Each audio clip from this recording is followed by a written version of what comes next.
Hello and welcome to Breakfast Central. It's Wednesday, it's midweek, and the countdown is on towards the end of 2025. My name is Joe Hansen, and I'm proud and happy to be here because, like they say, it's good to be alive, and we are indeed happy to be here. Once again, welcome. Joe, do not be proud to be here because pride goes before you fall. No. There's good pride and there's bad pride. There's good pride. There's good pride. Like seeing you guys, I'm proud of you guys. Thank you so much. I'm proud of your hair, proud of your looks. It's been a long year. Proud of your shoes. We made it to the end. Yeah. Let my hair rest. No, I'm proud of you. We started from January and now we're here. Yeah. Wow.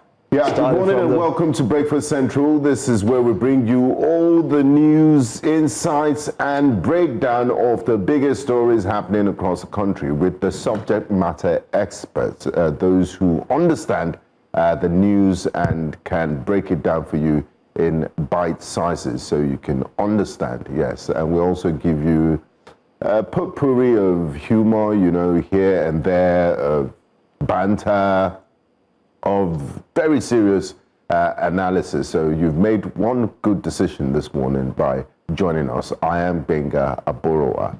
And I am the lady who's blessed to be co-hosting the biggest morning show on the continent. With these two gentlemen, these two dapper gentlemen, every morning we come together to bring you the biggest stories around the country. That's massive. That's massive. I wanted to add the word after it. I don't remember that. Don't add it. National television, like and it's too early in the day to be doing some shenanigans. But we thank you so much for joining us, and we hope that you're getting excited. It's the eve of Christmas. But before we get into all the behind the scenes of the eve of Christmas, my name is Olive Emodi, and it's an honor to serve you here today on Breakfast Central. So yes. It's great to have you, Olive. And oftentimes, maybe one of these days, just before we wrap up the year, it would be nice for the viewers to get out behind the scenes. No, to see the people behind the scenes. Yeah, we're planning that. I think, you know, shout out to my man Kunle. Kunle has been smiling since we started the show. Even though he's always getting on my nerves once in a while. Shout out to Lady Lakumi. She's such an excellent woman. Shout out to Amazing, you know, shout out to Benny. So they can, you know, get their 5 minutes of fame in life. It's very important. What about Benny? No, he mentioned Benny. How can Benny take care of us? Benny does take care of us. Honestly, we just want to say thank you to our incredible team. Like I said, we're able to do what we do because we have a united team behind the scenes that make us look good Manchester on camera. Our directors, then we have our fantastic human beings. You know, I mean, we don't even take this this privilege that we have of being celebrities and being on TV every day. You know, some people live for that moment, for them to be on TV. So I know that day that Kunle is going to appear. We have to do countdown. It has to be 30 seconds. We can't do more than that because he will be proud. All his village will be watching on that day. Well, yes, we thank you so much. And we hope that this is an opportunity for employers of labor to appreciate their employees. There's something that it does to you when someone says thank you for a job well done, the way it boosts more. True. Someone said that to me yesterday, and I must give a very special shout out to my pastor. My pastor had said to me, you did well this year in terms of your growth, and I'm proud of you. And I didn't know how much I needed to hear that, you know. I didn't know how it made me feel so good because we're the worst critics of ourselves. True. If you're someone who likes excellent work, we're the worst critics of ourselves. We're hearing people who we look up to and we respect say, well done, you've done a great job. I think that has a way of livening your spirit. So we're waiting for our MD to tell us we're done. No, and we know we've done always tells us all the time, but it will be nice for him to say it again. And even nice if we receive prayers in our emails. Okay, just like the National Assembly. And Joe, since we're in the period and in the mood of, you know, giving condos and accolades, I guess this is my time to give myself an accolade. You know, I always say this, that no, I don't take this opportunity for granted. It's a privilege to be able to talk to millions of Nigerians every day. And one of my greatest regrets in life, Oliver has heard this story so many times, is that I cannot enjoy the pleasure of watching yourself. Yeah, I might not know the pleasure that the viewers are enjoying except on playback. So you're welcome to know a pleasure I would never know. So okay, let's start off. Let me start off. This is incredible. Let's start on since we are sharing blessings. Let's start off first as we go online. Good. Chuka Ochema says, "You guys are really too good. Always playing. Daily coin is paid by name. I'm hugely proud of you, all wonderful people. Thank you so much, Chuka. We see that. Pius Marcos says, "Good morning, wonderful team of New Central. May the Lord's blessings be with us all this festive season." He says. All right, on that note, we're going to start off wake-up conversations. We need to move. Just very quickly to our virtual audience. You want to spoil it? To our YouTube commenters. Don't worry, we'll talk I also want to give a special thank you. Those people who pious, there's certain constant figures on YouTube. Mokunye Chukwuemeka, thank you. Every day you start the show with us, you're always dropping comments. Yeah. I see it, we see it. I want to say thank you. And to Lillian Onoha, thank you so much. And those who don't comment, there are a lot of them. And those who watch, plenty of them, but they do watch. Today we're going to take comments today, a lot of comments, so keep the comments rolling. Let's start with Abia State. Abia State Governor Alex Otti has dismissed rumors suggesting that he plans to defect to the All Progressives Congress. Speaking during a press briefing while responding to questions from journalists, the governor said that those waiting for, it's not me, I'm quoting him, those waiting for me to defect to APC will have to wait a longer time. He emphasized that political decisions should be based on individual conviction and context, not trends, adding that everyone has their opinion and circumstances. He says, you don't just join APC because many other governors are joining. It's not my word. Let's hear him say it.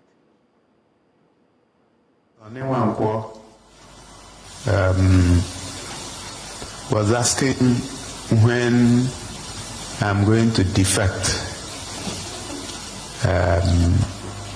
Sonny, I think I would delegate you to go and defect on my behalf.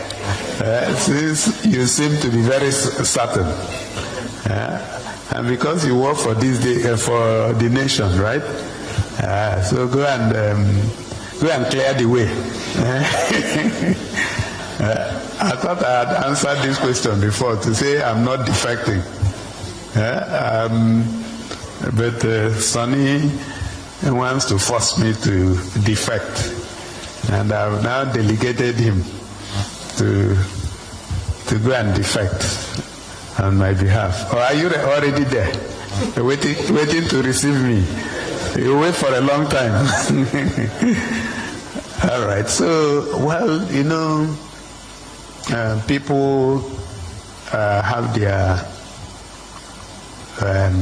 individual opinions. Their circumstances are different. So you don't just take a decision because somebody else has taken a decision. You know about Oke and Ngwere. Ngwere mamri Oke Soreyama Mini Ngwere Oga Oke Okwa. So we are not people who do things because other people are doing them. There must be sufficient legitimate argument to do a particular thing. That's what I believe in.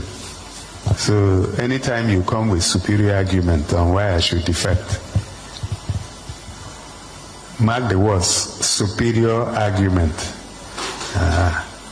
So Sonny, when you are ready with superior arguments, then we can now give you a date. But for now, if it is because my brother governors in Enugu, and you said Bayelsa, I thought Bayelsa left PDP. Has he joined APC? Has he joined? Okay, he's on the, okay, Sonny has a way of predicting who is going somewhere. All right, so. Okay, so there you have it. Governor Alex Otti has shockingly revealed he will not be moving to the APC, especially because we see that there are trends. It's a growing trend. There's a speculation about shifting political alliances, but it's not just about Governor Alex Otti. It's the many governors we see moving. We've seen, even as of today in the news, I did see that some more lawmakers have moved to the APC in Rivers State. But typically, when we hear statements like this coming from politicians, Joe and Gbenga, honestly, I don't believe them a number of times. I would put a caveat there that's what for I'm saying. Alex Otti. That's what exactly. I said typically, I don't believe when governors or politicians say things like this. But Governor Alex Otti has proven himself to be different. He's, people of Abia State, you speak to them, they love him. They are grateful for the kind of leadership and governance that he brings. He's brought much development to the state. And so right now, there really is no need for him to pander to the center. He's been doing the work for his people. And I mean, let's hear your thoughts. And it doesn't get into all those political arguments, mudslingings. He's honed his skills in the private sector. He's not a professional politician. There's some people like the FCT minister, since was local government chairman of Obiapo. He's constantly been in government since 1999, I believe, up till this moment. So those ones are. Politics is ingrained in them. That's why they engage in all sorts of politicking and shenanigans. But Alex Otti, his primary concern is about the welfare and development of Abia State, and that's what he's facing. And, I mean, he's and the way things are is not under any sort of, and it doesn't have any political scandals or cases with anti-graft agencies that might apply some sort of unseen pressure. And the thing is, to defect. Within the first year of Governor Alex Otti working, it wasn't the one of saying, oh, there's not enough time. Within the first year, you can see evidence. The most recent one, you see that he has restored electricity to 33 communities in Okwa West local government that have been out of power for 9 years. And they were governors before him. His talk and do. I remember when he went to this hostel at UNN, dilapidated hostel. It was almost like an abattoir. Demolished. Yeah. And rebuilt to a very good standard. So that's a working governor. I hope many state governors would emulate him. Yeah, I think he also has another name that they call him. I think it's the poster. They call him the poster boy for all governors. And just 4 days ago, he had mentioned that after he's done with his governorship, in terms of being a governor, he's going to resign. He said he's not interested in any senatorial or presidential ambition. He will not retire. No, he said he's going to resign. He's going to retire. This is someone who has experience in the economy, the banking sector and all that. He's well-read, he's experienced. So I think he's proven one thing, that, listen, let me come in and let me do what I need to do. However, like they say, it's not yet Uhuru. Let's get to see how the tenure will end. And is it going to be brought back by the people? Some are saying, obviously, it's a yes, it's a pass mark, but time will tell. Let's see what Nigerians are saying very quickly as we move on. Let's see how they reacted to that story. Politicians, just like businessmen, if you take their words as the truth, you fool around and find out. It's possible they're at the negotiations table, and this is probably just a jab at APC to strengthen his negotiation, but you're here trusting his words for his credibility. Politicians, they get credibility, he's asking. Well, Gen Z, daddy, somehow you're right, too. In other words, what Alex Otti's statement means is that he will join APC, but not now. Wait a longer time. When he's done with his agreement with his current party, then APC, here he comes. Another one, Prince Zamani says definitely he will join the party, and he will come up with one excuse that join the ruling party will bring federal government projects closer. All right, we've seen about aligning with the center. And Codex says this is the only credible governor we have in our political space. Other governors ran to APC because they are corrupt and don't want EFCC Wala. We don't know about that. That's the deodorant theory. That's the deodorant theory of deodorant and insecticide. The Hope says Governor Otti's statement is a masterclass in political patience and individualism. Loyalty, strategy, and circumstance outweigh herd mentality, reminding observers that in politics, timing is as valuable as alignment, and convenience rarely dictates conviction. Very well written. This is very well written, yes, I hope. And that's all we're taking. But let us know your thoughts about Governor Alex Otti as we move to our second story right now. The real superpower in Abia State is his lovely wife. But let's go to our second story quickly. The Federal Inland Revenue Service is in the news. Now, they have announced that the National Identification Number, or NIN, will now serve as the official tax identification number, which is TIN, for all Nigerians. This means individuals no longer need to apply separately for a TIN. Your NIN does the job.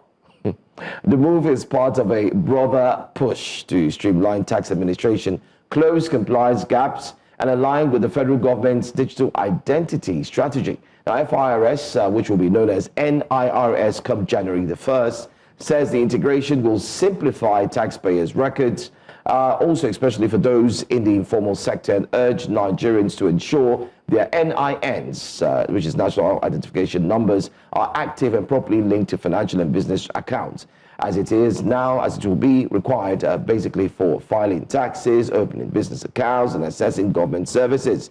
And that's exactly what we have. But let's see what Nigerians are saying about this, and then we'll come back and, of course, get to hear what our thoughts are. Unpopular opinion says, so as long as you have NIN, which everyone has, you'll be mandated to pay tax. This means millions of struggling Nigerians will be made to pay tax. Hawkers, artisans, and informal workers that earn very little will be dragged into paying this burdensome tax without extra income or support. This will only bring about more hardship on families already battling inflation in a system that is unfair to them. That's what Unpopular Opinion has to say. Johnson Olunade says, so no escape route. If money enters your account, your business account, it's captured. If it enters your personal account, the tax laws, eagle eye, see all. Anyway, let's take another one quickly. Kangaroo says, when it's time to debit your account, see how easy they make it. But God forbid you try to renew your passport to register your company without paying someone that knows a high-ranking officer. Shaking my head. And another one quickly. ES says, this is better. Yeah. Saves us the stress of obtaining another useless ID number. That's what ES says. And your senpai says, Unpopular Opinion, this is the first correct use of database I've seen this country do. And that's what your senpai says. Pretty much one last tweet. My problem is not with paying taxes. Our issues is with how to demand accountability for the taxes we are paying. Now, this is a different tonic, especially for this meal. But let's, I don't know what you have to say. I mean, global best practices is compliance, and Nigerians have complained of multiple identity platforms. That is good that there's an harmonization, but like one of the brilliant commenters there said, it's not paying the taxes, is what you use for taxes. And I hope Nigerians will wake up and hold their governments more accountable, most especially knowing that, look, where now you can say taxpayers' money every time, everybody is paying, there will be more compliance. So to whom much is given, much is expected. That's all.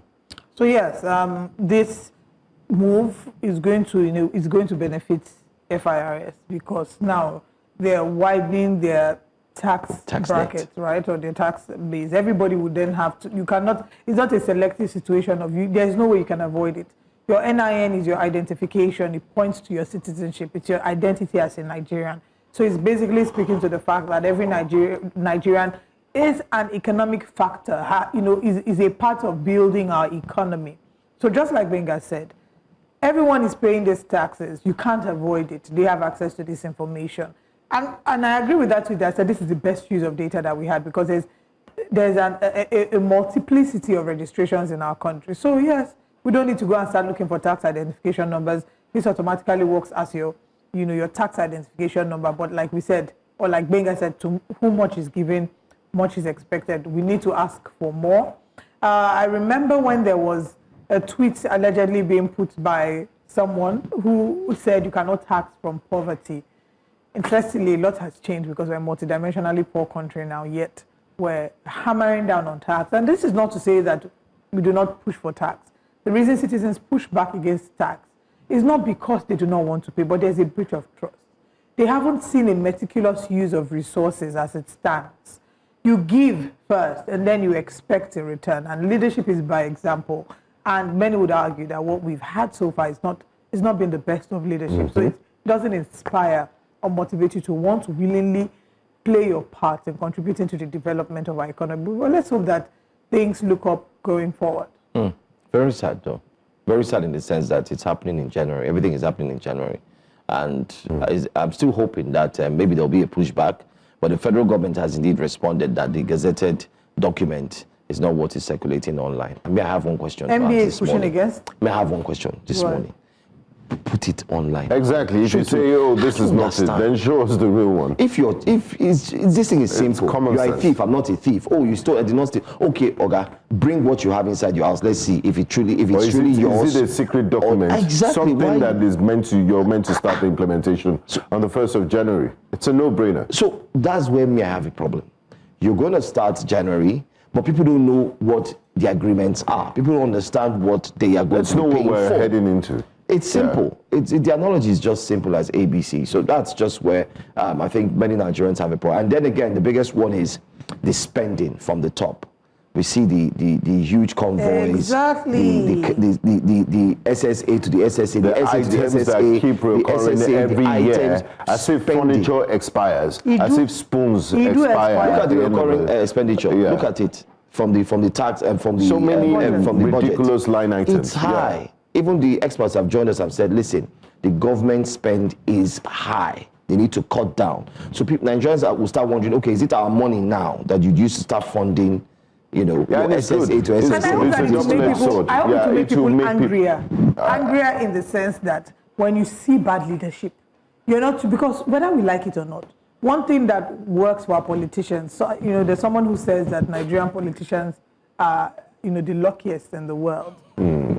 They can't believe how lucky they are because we have a very short attention span. You put pressure on a certain issue, after 1 week or 2 weeks, we move on to the next issue. Or they start making now, when you know memes your money is in there, when they're talking about taxpayers' money, you know you are a taxpayer. It will make everybody interested in how governance is run. We saw what happened in the north when one lawmaker went to the north and how they welcomed him with slaps and beating. Whilst we don't approve of that. We don't approve of that. Yes. Why we're highlighting that is that history has shown that the more you tax people who are impoverished, the more you are igniting flame and fire in a country that everyone is expecting to get something. Tax them without doing anything. The argument against that, they will tell you that they're not really taxing the poor, because if you look at the numbers, is people who earn a certain amount who will get, there are some exemptions, and the poor typically will fall under the exemptions. But like we said, I think time will tell the coming days, even while NBA is pushing against that. But go on YouTube and let us know what you think. I love this new MB on the Mazi. I love it so much. Very proactive. It kind of also reminds me of the NBA under, what's the person, Olumide Akpata as well. Anyway, in a troubling twist for press freedom, it's reported that the Lagos State Police have been accused of abducting the wife and 9-month-old baby of investigative journalist Sadiq Atanda in a bid to trap him over a report exposing a 15,000 euro certificate of sponsorship scam. Now, according to the Foundation for Investigative Journalism, FIJ, officers detained Atanda's wife, Adenike, and their infant for over 5 hours at the Owutu police station in Ikorodu, coercing her into luring her husband by falsely claiming that their child was critically ill. When Atanda arrived, he was arrested and taken to the force headquarters in Obalende, where he was released just before midnight. His report had detailed how Adeyemi Awoyinfa, CEO of Legend Edex Immigration Consult, and now a Lagos-based real estate developer, allegedly collected 15,000 euros. Yeah, 15,000 pounds actually, from a UK-based Nigerian for 2 COS documents that were never delivered, and later took 25,000 pounds from another client with the same result. The police have yet to explain the arrest, but the timing has raised serious concerns about the use of state power to intimidate journalists and shield alleged fraud. We've seen the tweets on social media where they had put out, FIJ had called out the police, but there have been reactions to this. Daniel Ojukwu says the evil of the police knows no end. It's condemnable that officers who swore to protect every Nigerian would expose a child and nursing mother to such trauma because of the peanuts some low life somewhere squeezed into their hands. This ill treatment of my colleague, Sadiq Atanda, and his family is painful on so many levels. But every thief has his climax. We will be there. This is really sad. FIJ had actually put out a tweet, but let's go on with some of the Sadiq Atanda has been released. Yeah. Exactly. Ifebi says it should be condemned. They have no right to arrest mother and child if they can't find who they are looking for. Well, Chike Menoba says, good luck to many of you that believe NPF can be reformed. This is much more like he has given up. But the big story here is that there was a big question I did see from a media outlet and also an investigative media outlet. And they asked the question, in a country where we're battling with terrorists and kidnappers, what the police did, what can it be tagged as? That's the question. Kidnapping. That's kidnapping. Because you come unannounced, the wife and the child didn't know you were coming. You came with the mindset that if we can kidnap, or let's not use the word, it's kidnap because you took them. Hold the baby. You can hold the baby and the wife the mother and in ransom. lieu of. Thank you. When you hold them, so they held her, and the pressure was so much. They told her to call the husband. So it was like it's like this what we see where people are kidnapped and they say call and ask that they pay this money or that you show up. It's very criminal, and that's what happened. This again is dragging the reputation of the Nigerian police force in the mud. I want to actually read out 2 tweets that we unfortunately can't display yet. But Fisayo Shoyombo, he said, he explained, he saying the police abducted the wife of FIJ Nigeria senior reporter Sadiq Katanda, his 9-month-old baby, and subsequently Sadiq himself, because he authored a news report on someone who took £15,000 for COS, failed to deliver, and failed to refund the money. The IGP monitoring unit left the man who took £15,000, but went after the man who wrote the article. Imagine. No way this is policing. No way this conduct is befitting of a police force. This is the Nigeria police force.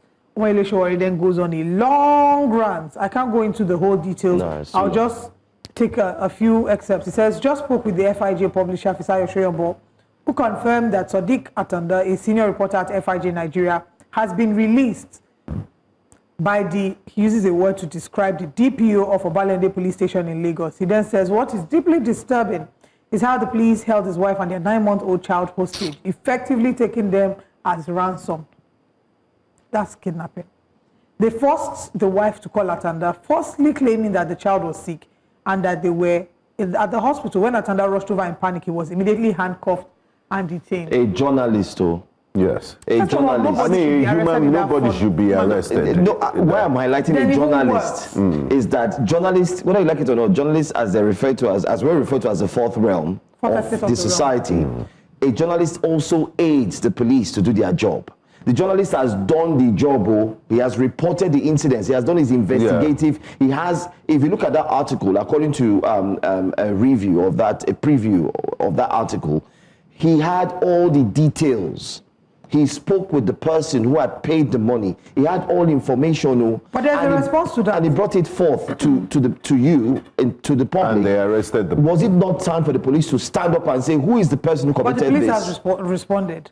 CSP Benjamin Hundein says, in as much as you might want your depiction of the IGP to be true, it isn't.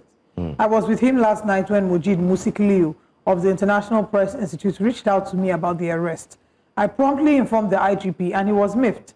You might choose to believe I am making this up, but it is the truth. He directed at the head of the unit, not a DPO as you claimed, be contacted to release the journalist immediately.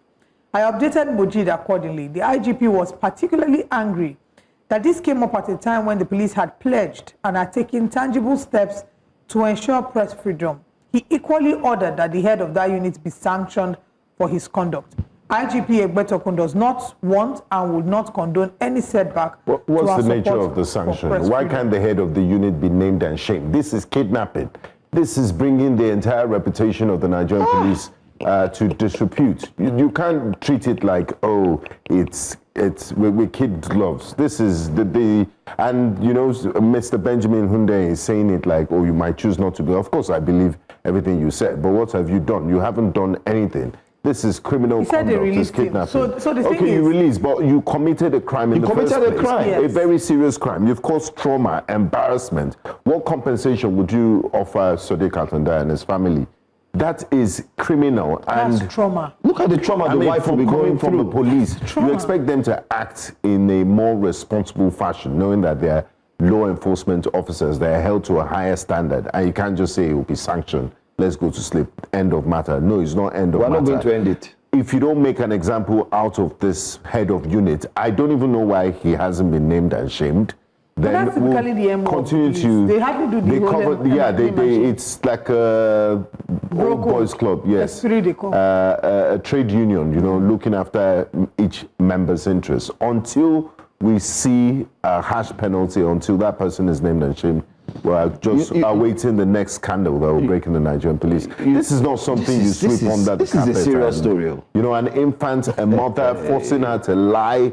This is the MO of kidnappers. In a country where we're battling insecurity, crime, insecurity, and kidnapping, that it didn't happen. So they're admitting that it happened. So, but the question what have they done? Where's the press? Where's the picture? He's putting out. Where are the pictures of the police officers? All of them who went to carry out that dastard act. And then you put them out there. You see, there's something we said here some weeks ago. Until the police creates a website where you can publish these police officers, let the public know that these persons have been dealt with, either they've been summarily dismissed. Let people understand. If you don't take punitive, strong measures, guess what? If there are no you will not be able to purge. You cannot purge the system. The system will continue that way. Now, guess what? A kidnapper recently. I did see the story as well. So people who were kidnapped are still in the kidnapper's den. They're asking for ransom.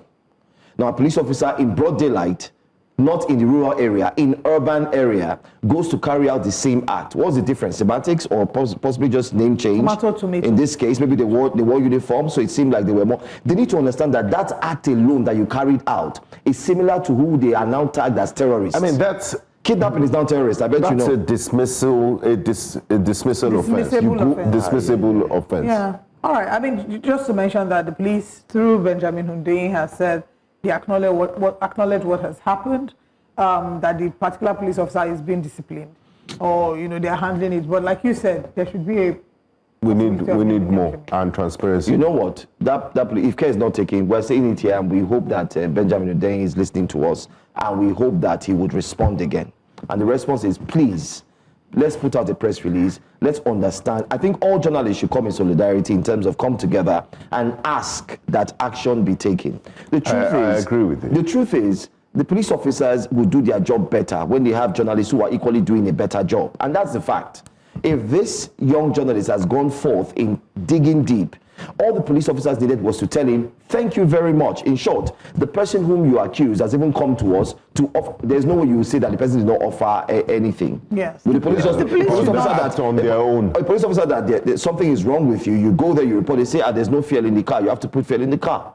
So will they just wake up and then go and look for somebody without the person having done one or two? We know these things now. The police should not be used as a tool to wrongfully settle domestic scores. Exactly, and to wrongfully set the law in motion against regular Nigerians and civilians. But let's move to some good news, it would seem. Because we have been following this story and we interviewed some of the parties representing the particular person.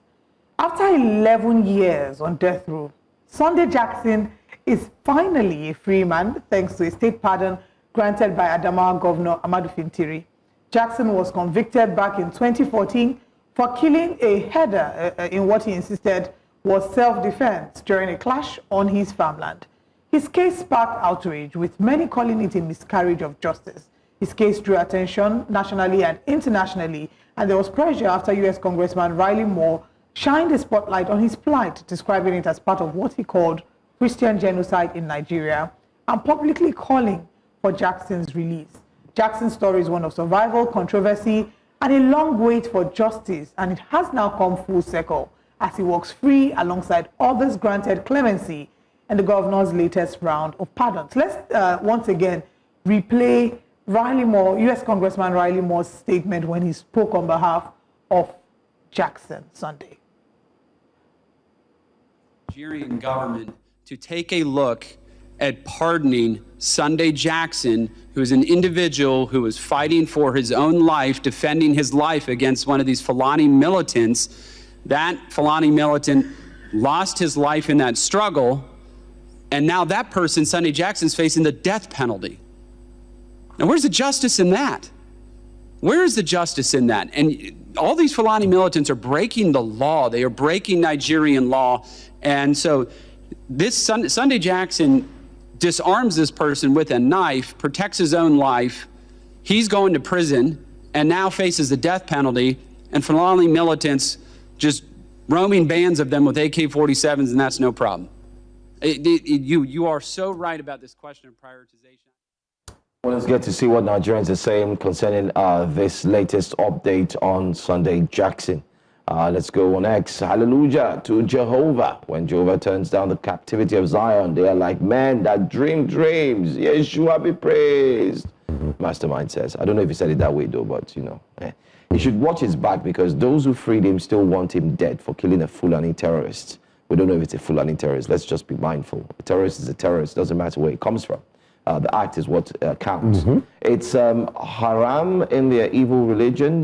They still want to come for him when the dust is settled and everyone's attention is away.